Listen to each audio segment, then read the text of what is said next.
My husband placed the steak in front of me. "You're eating for two now. Eat up." "Thank you." I grabbed the knife and cut into the steak, a deep, blood-red colour that made my mouth water. This looks perfect.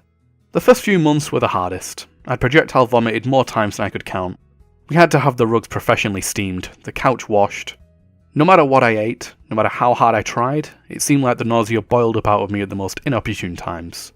And, honestly, I just haven't been feeling like myself. Sometimes I try to speak, but only unintelligible syllables come out of my mouth. Stefan says that's perfectly normal, and nothing to worry about. That getting confused and mixed up is part of it. I'm not sure I believe him.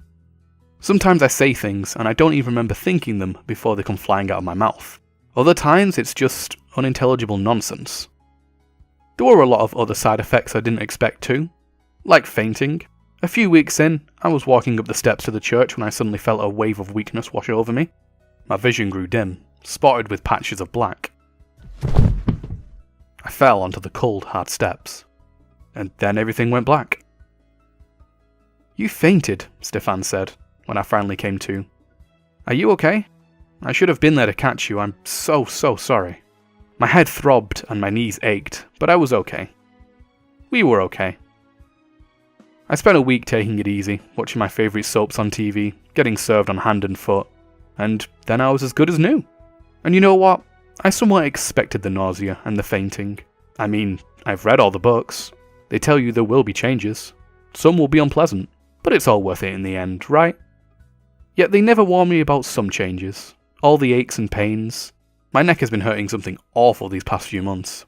My back feels like it's on fire, and I'm always aching and hurting in one way or another. And the random allergies and rashes. I've always had a whole host of food allergies, but suddenly, I was breaking out in a rash from my favourite necklace. It was crazy. Stefan got me some cream right away, but it still made me sad. And the books never warned me just how bad my anxiety would get. How all those little voices in my head would amp up. Some days I'd just lie in bed trying to silence them and focus on the positives. But it's hard. Really hard.